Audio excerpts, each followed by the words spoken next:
ಈಗ ಮನುಷ್ಯಗ ಹೆಂಗ ಕಣ್ಣ ಮೂಗ ಕಿವಿ ತಲಿ ಬಾಯಿ ಹಿಂಗ ದೇಹದ ಭಾಗಗಳು ಅದಾವು ಹಂಗ ಸಸ್ಯಕ್ಕೂ ಕೂಡ ಸಸ್ಯದ ಭಾಗಗಳು ಅದಾವು. ಸಸ್ಯಕ್ಕೂ ಕೂಡ ಏನು ಸಜೀವ ಇದೆ, ಇದಕ್ಕೂ ಜೀವ ಇರ್ತೈತಿ. ಇದಕ್ಕೆ ಸಸ್ಯಕ್ಕೂ ಏನಿರ್ತೈತಿ ಜೀವ ಇರ್ತೈತಿ, ಮನುಷ್ಯಗೂ ಏನಿರ್ತೈತಿ ಜೀವ ಇರ್ತೈತಿ.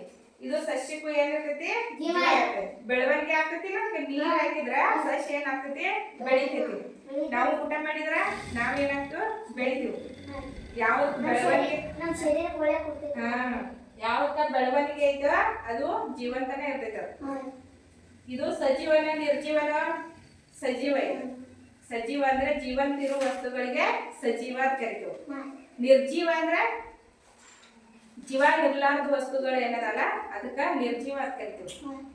ಈ ಸಜೀವನ ನಿರ್ಜೀವನ ಸಜೀವ ಇದೆ.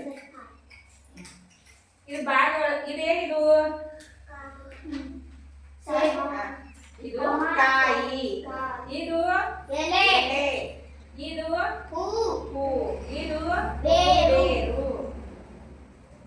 ಈಗ ನಿಮ್ ಪುಸ್ತಕ ಒಳಗ ಒಂದ ಸಸ್ಯದ ಚಿತ್ರ ತೆಗೆದರು. ನೀವು ಏನ್ ಮಾಡ್ಬೇಕು ಭಾಗಗಳನ್ನ ಗುರುತಿಸ್ಬೇಕು. ಎಲೆ ಎಲೆ, ಇದು ಹೂ,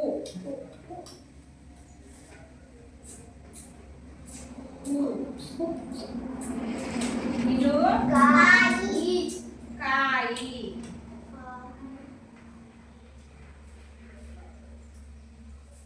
ಇದು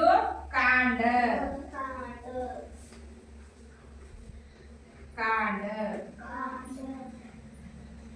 ಇದು ಬೇರು,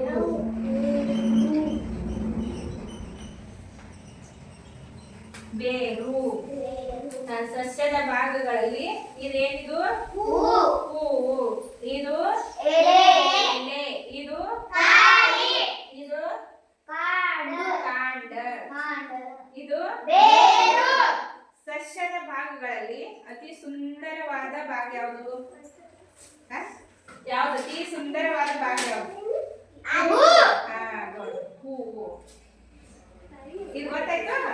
ಇಂದ ಪೇಪರ್ ಒಳಗೆ ಬಂದಿರ ಸಸ್ಯದ ಚಿತ್ರ ಕೊಟ್ಟು ಅದ್ರ ಭಾಗಗಳನ್ನ ಗುರುತಿಸಿ ಕೊಟ್ಟಾರ. ನೀವು ಏನ್ ಬರಿಬೇಕು? ಎಲೆ, ಕಾಯಿ, ಬೇರು, ಕಾಂಡ, ಹೂ.